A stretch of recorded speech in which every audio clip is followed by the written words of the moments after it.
Bonjour et bienvenue dans ce cours. Nous allons parler en fait de la mesure du temps et des oscillateurs de façon énergétique. Alors depuis la nuit des temps, l'homme a essayé de mesurer le temps qui passait et il s'est basé en fait sur des phénomènes qu'il voyait et qui changeaient périodiquement.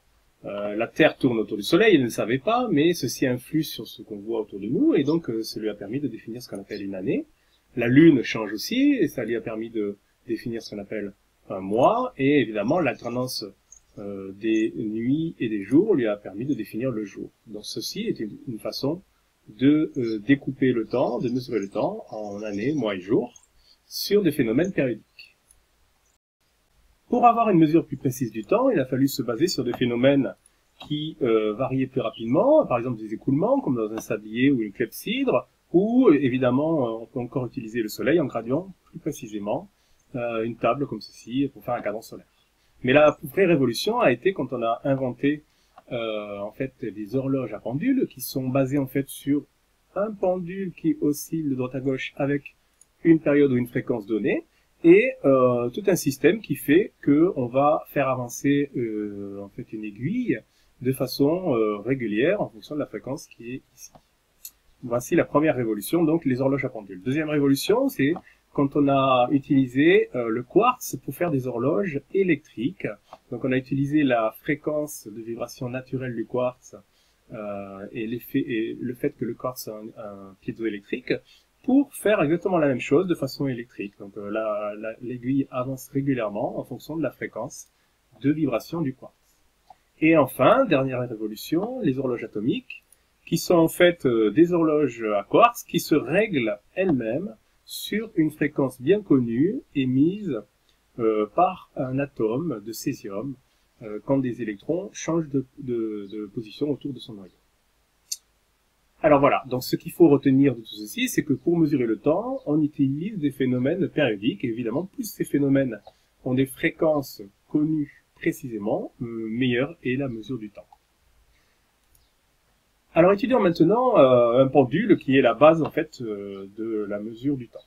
Un pendule, de façon mécanique, c'est un objet d'une certaine masse, qu'on va considérer comme ponctuel, hein, au bout d'un fil. Et si on l'écarte de sa position d'équilibre, eh bien il va osciller comme ceci, et voici en fait une période qui est filmée. Alors on peut s'intéresser à trois moments cruciaux de ce mouvement. Le début, la première position en bas et la position en face, donc c'est une demi-période tout ceci, hein. Et on va noter h la hauteur sur laquelle on a lâché le pendule, et v la vitesse maximale atteinte au milieu. Alors on peut étudier ceci de façon énergétique. Par exemple, l'énergie cinétique, au début il n'y avait pas d'énergie cinétique, évidemment, il n'y avait pas de vitesse. La vitesse maximale est atteinte en bas, donc l'énergie cinétique maximale est atteinte en bas. Et quand l'objet remonte, il va perdre son énergie cinétique jusqu'à ne plus en avoir du tout. Alors l'an dernier, on s'est posé la question d'où venait cette énergie cinétique, et vous avez défini ce qu'on appelle l'énergie potentielle, avec l'expression mgh. Donc cette énergie potentielle, l'objet là au début parce qu'il est haut, et donc il va perdre cette énergie potentielle, qui va se transformer en énergie cinétique, et la regagner quand il va remonter de l'autre côté. On a défini aussi l'an dernier ce qu'on appelle l'énergie mécanique, qui est la somme de l'énergie cinétique plus l'énergie potentielle. Bon, très bien, voilà une belle analyse énergétique. Alors ce qu'on peut se poser comme question, c'est mais en fait pourquoi cet objet et comment cet objet transforme son énergie potentielle en énergie cinétique. Qu'est-ce qui fait que cette énergie potentielle va se transformer en énergie cinétique? Et d'ailleurs, qu'est-ce que c'est que vraiment l'énergie potentielle? En fait, l'évolution de ce système est due aux forces qui sont appliquées sur ce système. Et il y a deux forces qui sont appliquées sur ce système, le poids bien sûr, et la tension du fil qui est suivant le fil. Et donc c'est l'effet des forces qui va faire que cette énergie potentielle va se transformer en énergie cinétique. Alors l'effet d'une force sur un système, du point de vue énergétique, c'est ce qu'on appelle le travail d'une force. Alors voyons tout de suite ce que c'est que le travail d'une force. Donc le travail d'une force, nous on va s'intéresser que au travail d'une force constante en terminale S. Le travail d'une force constante, c'est un transfert d'énergie par l'intermédiaire d'une force, de cette force-là. Alors prenons un exemple, voilà un objet qui part d'un point A, qui va à un point B, voilà son trajet, et voilà la force F qu'on va étudier. Cette force a un angle par rapport au trajet effectué. Cet angle est inférieur à 90 degrés dans ce cas-là.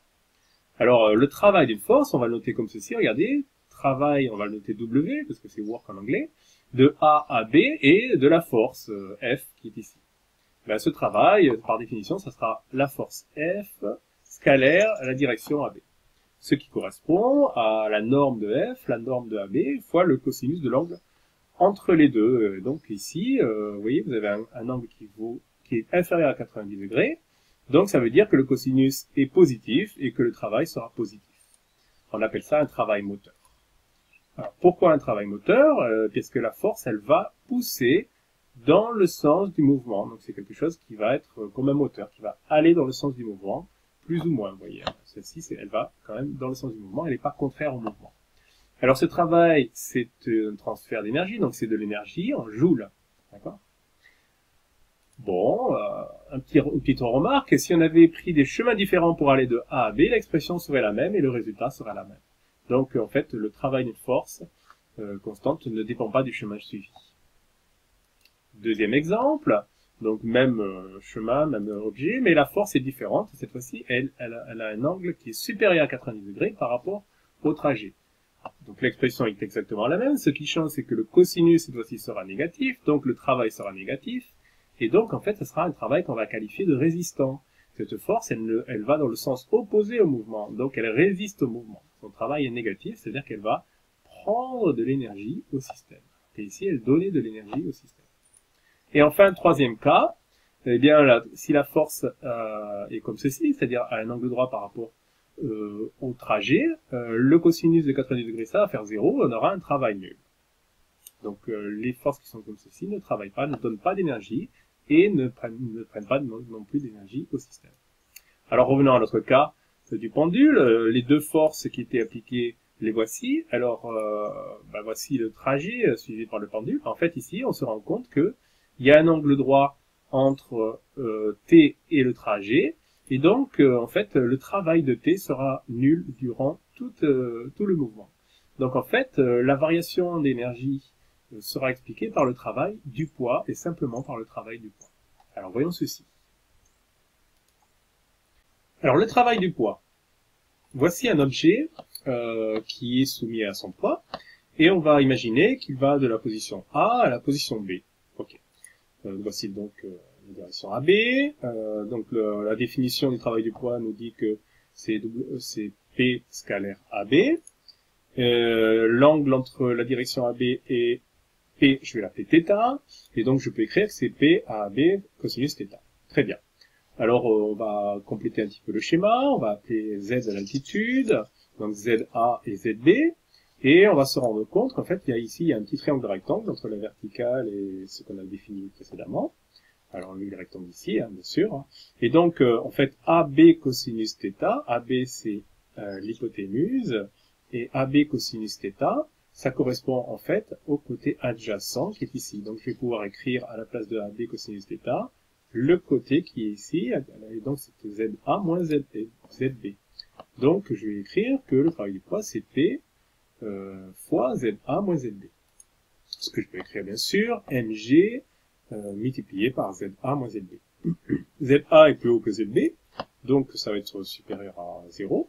En effet, quand l'objet descend, le travail du poids est moteur. C'est le poids qui va dans le sens du mouvement, donne de l'énergie au sens du mouvement, et donc fait augmenter l'énergie cinétique.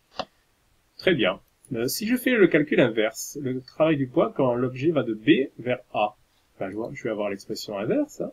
Donc je permute ZB et ZA, et cette fois-ci, je vais avoir quelque chose de négatif. En effet, le poids aura un travail résistant dans ce cas-là.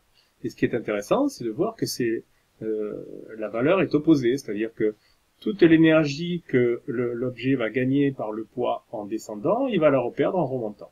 Très bien, ça c'est ce qu'on appelle une force conservative. Une force conservative, c'est une force qui transforme l'énergie de façon réversible en énergie potentielle, donc qui conserve l'énergie mécanique, d'où le nom conservative. Toute l'énergie qu'elle va donner dans un sens, elle va pouvoir la récupérer dans l'autre sens. Donc elle peut être motrice ou résistante, mais de façon, la somme sera égale à 0. Alors continuons un petit peu dans cette analyse. Donc cette expression-là, je vais encore la modifier. Évidemment, vous reconnaissez mgz. Ici, on peut écrire ceci, mgza moins mgzb. Et donc c'est ça qui correspond à l'énergie potentielle. En fait, le travail du poids va définir ce qu'on appelle l'énergie potentielle. Vu que c'est une force conservative, on va pouvoir définir une énergie potentielle qui aura l'expression mgz. Donc, énergie potentielle du point A moins l'énergie potentielle du point B. Donc, pour une force conservative, on va pouvoir définir une énergie potentielle et le travail de la force dans ce cas-là correspondra à une variation d'énergie potentielle. Attention, regardez, la variation c'est après moins avant, donc le travail du poids, ça sera moins la variation de l'énergie potentielle. Alors calculons maintenant le travail d'une force électrique. Voici un objet chargé dans un champ électrique, et voici la force qu'il subit, le déplacement AB considéré, voilà le travail de la force, tel qu'on vient de le voir. Donc on peut compléter un petit peu avec l'angle entre la force et le déplacement. Donc on va pouvoir écrire que le travail sera QE fois AB cosinus θ. Complétons le schéma en faisant apparaître le petit triangle rectangle qui est ici. On voit que AB cosinus θ, ça correspond à l'hypoténuse fois le cosinus θ, c'est là le côté adjacent, cette petite distance D que j'appelle, qui est collinaire à E. Donc je vais appeler ça D, donc je le mets ici, QE fois D à la place de AB cosinus θ. Or, E fois D, qui est collinaire, ça correspond à la tension électrique AB, UAB. Bon, très bien, donc le travail de cette force, c'est la charge fois la tension électrique UAB. Si je calcule le travail inverse, quand l'objet va de B à A, j'aurai donc Q fois UBA. Or, UBA est égal à moins UAB. Donc j'aurai le travail inverse, ce qui veut dire que j'ai ici une force conservative. Toute l'énergie qui est donnée dans un sens est reprise dans l'autre sens. Et donc je vais pouvoir définir une énergie potentielle électrique, qui sera ici Q fois le potentiel du point. On ne va pas trop s'étendre sur ceci. Alors faisons la même analyse sur une force de frottement constante. On va supposer que la force de frottement est constante. Voici le déplacement de A à B de l'objet. Donc l'expression du travail de cette force-là, F scalaire AB. L'angle entre F et le déplacement vaut 180 degrés, ce qui veut dire que le cosinus de l'angle vaudra moins 1, et donc l'expression du travail sera moins F scalaire AB. Alors si on fait, et donc évidemment inférieur à 0, parce que F et AB sont des normes, donc c'est un travail résistant, les forces de frottement font souvent des travaux résistants. Si on fait la même analyse sur le travail retour, donc la même chose de B à A, eh bien on aura la même expression en fait, moins F AB, qui sera aussi inférieur à 0.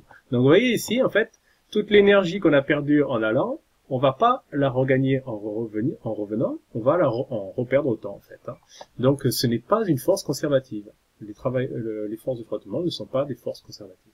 Elles font perdre de l'énergie de façon générale au système, mais jamais elles en font gagner. Alors terminons ce cours avec un petit bilan énergétique du pendule simple. Vous voyez, ce pendule est écarté de sa position d'équilibre. On va voir son évolution au fur et à mesure qu'il descend. Alors vous voyez ici en bas que son énergie potentielle va diminuer et son énergie cinétique va monter. Alors si on continue l'évolution, eh bien on voit qu'en fait nous avons l'énergie cinétique qui se transforme en énergie potentielle et la somme reste constante. Alors pourquoi? Tout simplement parce qu'il n'y a pas de force de frottement dans cette modélisation ici. Donc nous avons juste le travail du poids qui transforme l'énergie potentielle en énergie cinétique et inversement.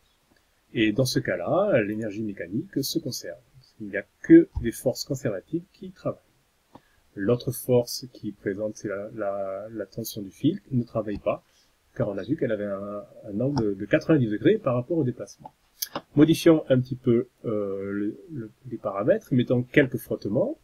Et dans ce cas-là, si on met des frottements, vous voyez que l'énergie mécanique ne va pas se conserver, tout simplement parce que le travail des frottements va faire perdre de l'énergie mécanique au système. Donc avec frottement, l'énergie mécanique va diminuer. Donc c'est un cas beaucoup plus réaliste. Ce cours se termine, merci et à bientôt.